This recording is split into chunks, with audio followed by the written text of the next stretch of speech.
Why do you think it talks about putting fish in the tank? तो ऐसा क्यों कहा जाता है कि आपको टैंक्स में जो है वो फिशेस को रखना चाहिए? What do you think the fish Yeats? अब आपको क्या लगता है कि फिशेस जो है, मछलियाँ जो है वो क्या खाती है? So by putting the fishes in the tank it eats up the larva of a mosquito so that there won't be any breeding.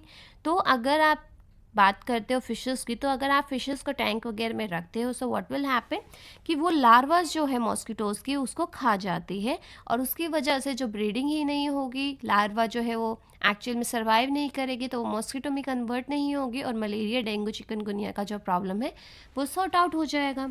Now what will happen when oil is spread on a water? कि ऐसा क्यों कहा जाता है कि अगर कहीं पर पानी इकट्ठा है कि केरोसिन डाल दीजिए? तो केरोसिन डालने से एक्चुअल में होता क्या है, एक्चुअल में जब आप ऑयल को जो है वो पानी के अंदर पॉर कर देते हो, दैट मीन्स आप उसको पानी के अंदर डाल देते हो, मिक्सअप कर देते हो, सो व्हाट विल हैपन, वो ऑक्सीजन सप्लाई को ब्लॉक कर देता है। मतलब एटमॉस्फेयर से जो ऑक्सीजन है वो लार्वा तक नहीं पहुंचेगा, और अगर मॉस्किटो के लार्वा को बेसिकली ऑक्सीजन नहीं मिलता, सो व्हाट विल हैपन, वो मर जाते हैं और उनका जो ग्रोथ है वो नहीं हो पाता। Now find out which diseases are spread by the flies and how? तो फ्लाइज से क्या क्या डिजीजेज हो सकती है और कैसे? Flies transmit pathogens while touch or from a bodily fluid including their saliva, feces, vomit and urine। तो बेसिकली जो आपकी मक्खियाँ होती है, फ्लाइज होती है, वो क्या करती है, वो पैथोजेंस को फैलाती है। अब वो कैसे? वो या तो टच से फैला सकती है, मतलब थिंक अबाउट इट कि वो किसी के सलाइवा है, फेसेस इज बेसिकली जो भी आपका पॉटी एंड ऑल होता है, पॉटी वगैरह जो होती है, या फिर वॉमिटिंग किसी ने की है, या फिर किसी ने यूरिन कर रखा है, सो ये वहाँ पर बैठकर, और अगर ये आप ये वहाँ पर बैठती है, उस चीज़ को टच करती है, उस बॉडीली जो फ्लूइड होता है उसको टच करती है, और उससे जो पैरासाइट्स होते हैं, पैथोजेंस होते हैं, बैक्टीरियाज होते हैं, इस तरह के जो इन्फेक्शंस होते हैं, ये वहाँ से वो ले आती है, और उसके बाद ये जब हमारे खाने पर या फिर हमारे किसी भी ऐसी चीज़ पर बैठ जाती है कि जो गलती से हम खा लेते हैं, तो व्हाट विल हैपन, वो पैथोजेंस जो है वो इनडायरेक्टली आपके पेट में चले गए, और उसकी वजह से आपकी बॉडी में जाते ही उन्होंने बहुत सारे डिजीजेस कर देते हैं। और इसमें सबसे ज़्यादा कॉमन डिजीजेस क्या है जो कि एक फ्लाइज जो है एक्चुअल में फैलाती है? It could be amoebic dysentery, typhoid fever हो जाता है, कॉलेरा हो जाता है, ट्रैकोमा हो जाता है, टैप वोम है, राउंड वोम है, लेप्रोसी है एंड माइकोसिस है।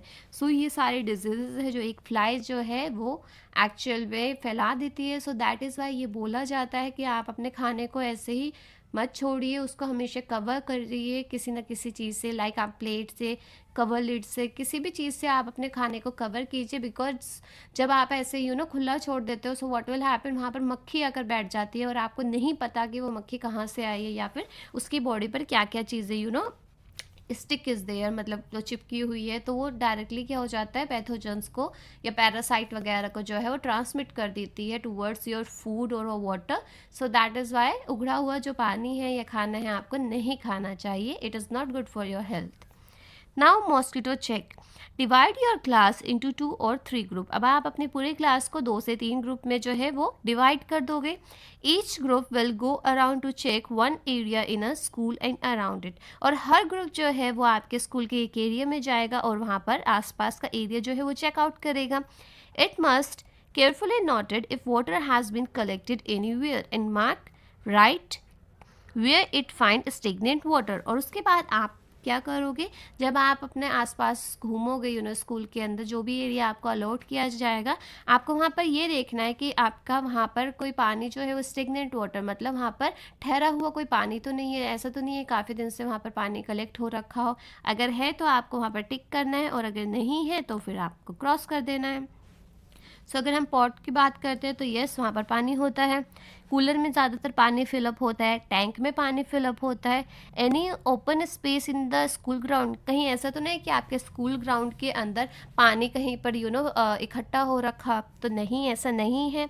गटर में ऑफकोर्स वहाँ पर पानी है, या फिर और कोई प्लेसेस में। तो मतलब यहाँ पर आपको एक्चुअल में क्या करना है, आपको अपने स्कूल में जब विजिट करोगे, आप आसपास का एरिया देखिए कि वहाँ पर इन सब जगहों पर पानी इकट्ठा हो रखा है या फिर नहीं। वहाँ पर ऐसा तो नहीं है कि स्टेगनेंट वाटर है है और उसके बावजूद कोई साफ़ सफाई नहीं की जा रही, बिकॉज उससे होता क्या है, क्योंकि मोस्ट ऑफ द टाइम आप स्कूल में बिताते हो, और अगर आपका स्कूल जो है वो हाइजीनिक नहीं है या फिर वहाँ पर मॉस्किटोज़ का खतरा होगा, सो व्हाट विल हैपन, आपको भी मलेरिया, चिकनगुनिया टाइप जैसी बीमारियाँ हो सकती है। So that is why it is your responsibility as well कि आप अपने घर में, स्कूल में या फिर आसपास ज़रूर देखें कि कहीं पर जो पानी है वो इकट्ठा तो नहीं है। अगर है तो आप उसको रिमूव कीजिए, हटाइए, या फिर आप उसमें केरोसिन ऑयल ऐड कर सकते हैं।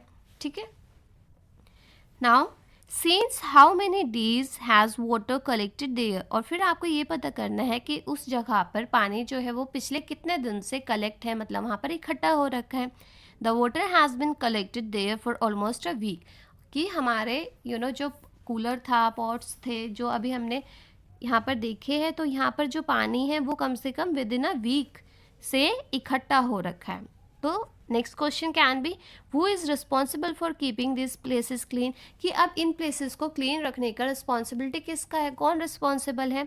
Eight home we are responsible to keep the house clean. देखो, घर अगर हमारा है तो ये हमारी रिस्पॉन्सिबिलिटी है कि हम अपने घर की साफ़ सफाई का ध्यान दें। और अगर हम बात करते हैं स्कूल की, तो जो स्कूल की अथॉरिटी होती है, ये उनका काम है कि वो मेंटेनेंस करे अपने स्कूल की, और जो प्रीमाइसेस है, मतलब स्कूल का जो क्षेत्र है, बेसिकली स्कूल प्रीमाइसेस है, उसको बिल्कुल नीट एंड क्लीन रखे और उसको हाइजीनिक रखे। आउटसाइड द प्रीमाइसेस, अगर हम स्कूल के बाहर की बात करते हैं, तो ये म्यूनसिपालिटी का बेसिकली काम होता है, ये म्यूनसिपल कॉर्पोरेशन का बेसिकली काम होता है। दे आर द रिस्पॉन्सिबल कि उनका साफ़ सफाई का ध्यान रखा जाए। ऐसा तो नहीं है कि पानी बहुत दिनों से कलेक्ट हो रहा है, बहुत ज़्यादा कूड़ा कचरा है, तो ये फिर काम हो जाता है म्यूनसिपालिटी का। ठीक है। नाउ वो is suppose to get the gutters and drain repaired. अब ये गटर जो होते हैं या ड्रेन्स होते हैं, ये रिपेयर्ड जो कराया जाता है, तो ये कौन कराता है basically, the government municipality authority is suppose to get the gutter and drain repaired. तो गटर और ड्रेन को अगर रिपेयर कराना है तो ये गवर्नमेंट की म्यूनसिपालिटी अथॉरिटी का वर्क होता है। सो दैट इज़ वाई हम वहाँ पर कंप्लेन करते हैं, उसके बाद फिर वो क्या करते हैं, वो गटर वगैरह को क्लीन अप करते हैं या उसको रिपेयर कर देते हैं।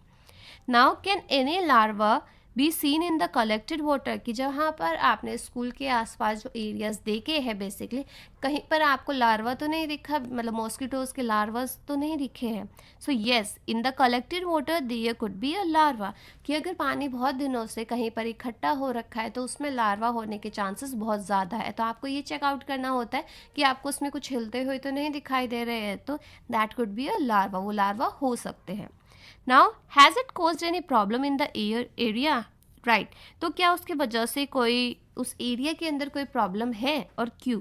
Yes, the area being dirty it makes easy for a mosquito to breed. तो जहाँ पर भी पानी बहुत दिनों तक इकट्ठा रहता है, वो क्या करता है, वो उस एरिया को कहीं ना कहीं ख़राब कर देता है, डर्टी कर देता है, और जिसके वजह से जो डर्टी एरिया होता है वहाँ पर जो मॉस्किटो है वो ज़्यादातर ब्रीड करना पसंद करता है।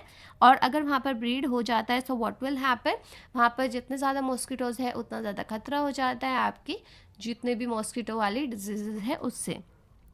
Hence this mosquito has created a mess in the area overall, और इसकी वजह से ये बहुत ज़्यादा तादाद में हो जाते हैं, बहुत ज़्यादा पॉपुलेशन हो जाता है, और फिर ये हमें काटते हैं। So we had to suffer for it, और हमें बहुत टाइम लग जाता है, गंदी गंदी मेडिसिन खानी पड़ती है। सो फॉर दैट पर्पस हमें क्या करना है, हमें नीट एंड क्लीन रहना है, हाइजीनिक रहना है, और अपने आसपास का एरिया को भी हमेशा बिल्कुल साफ़ सुथरा रखना है।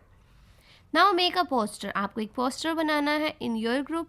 Make a poster with a message to keep the cooler, tank, drain and the area clean wherever water collects. तो आपको क्या करना है, आपको अपने एक ग्रुप में एक पोस्टर बनाना है और उस पर मैसेज लिखना है कि आप कैसे कूलर है, टैंक है, ड्रेन है या फिर एरिया को कैसे क्लीन रखना चाहिए। Now put up your poster in in around the school, और उसके बाद आप अपने पोस्टर को वहाँ पर लगा सकते हो। नाउ आप यहाँ पर देख सकते हो, यहाँ पर पोस्टर वो गिवन कि यहाँ पर बैन दे रखा है, बेसिकली मॉस्किटोज़ के लिए एक तरीके से बैन है, हमें नीट एंड क्लीन करना है, हमें यहाँ पर साफ़ सफाई रखनी चाहिए। और बिकॉज जहाँ पर गंदा होता है व्हाट विल हैपन, वहाँ पर हॉस्पिटल में जाना पड़ जाता है। सो आपको हमेशा पानी को इकट्ठा नहीं होने देना चाहिए। कहीं पर ऐसे आपको पानी दिख रहा है तो आपको उसको वहाँ से सुखा देना है या फिर आपको वहाँ से रिमूव करा देना है, उस पानी को नीट एंड क्लीन रखना है, और हमेशा नेट का यूज़ करना है। जो आपके रेपेलेंट होते हैं, मॉस्किटो रेपेलेंट्स का यूज़ करना है, अवेयरनेस फैलाना है। So that is why what will happen, आसपास का एरिया जितना अच्छा रहेगा उतना ही आपकी हेल्थ अच्छी रहेगी। तो second example can be this, तो आप अपने हिसाब से अपना पोस्टर बनाइए अपनी क्रिएटिविटी के साथ, कि उससे आप ये बता सकते हैं कि कैसे आपको मॉस्किटोज को दूर रखना है और हमेशा हाइजीनिक का ध्यान रखना है। जो ये कूलर पॉट वगैरह होते हैं, इनमें पानी जो है वो इकट्ठा नहीं होने देना है। Now find out who is responsible for keeping the area around your school clean, कि जो आपके स्कूल के आसपास का एरिया होता है वो कौन क्लीन करता है। तो आई ऑलरेडी टोल्ड यू कि गवर्नमेंट का जो लोकल म्यूनसिपालिटी होता है ये रिस्पॉन्सिबल होता है कि जो आपके स्कूल के आसपास का एरिया है वो क्लीन रहे। Now write a letter from your class reporting your findings and suggestions, तो आपको एक लेटर लिखना है अपनी क्लास की तरफ से और आपको बताना है कि एक्चुअल में क्या क्या सजेशंस दे सकते हो या फिर आपने क्या क्या चीज़ें पता की है।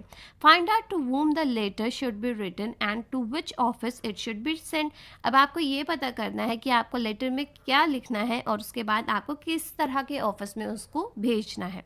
So let us write the letter addressing the mayor and sending the letter to a local municipal corporation office, तो बेसिकली हम जो लेटर होता है वो मेयर को लिखते हैं और कहीं ना कहीं हम जो अगर हम बात करते हैं कि उसका एड्रेस क्या होता है तो हम म्यूनसिपल कॉरपोरेशन ऑफिस को बेसिकली लेटर लिखते हैं अगर हमें किसी भी क्लीनलीनेस से स्कूल के आसपास की जो एरिया से प्रॉब्लम होती है। तो यहाँ पर आप देख सकते हो, ये आप टू द मेयर भी लिख सकते हो, कमीशन या फिर म्यूनसिपल कॉरपोरेशन ऑफ इंडिया, तो इस तरीके से आप यहाँ पर आराम से एक लेटर लिख सकते हो। और ये आप कहाँ पर दोगे, म्यूनसिपल कॉरपोरेशन ऑफिस में दिया जाता है, जो भी आपका लोकल म्यूनसिपल कॉरपोरेशन ऑफिस पड़ता है।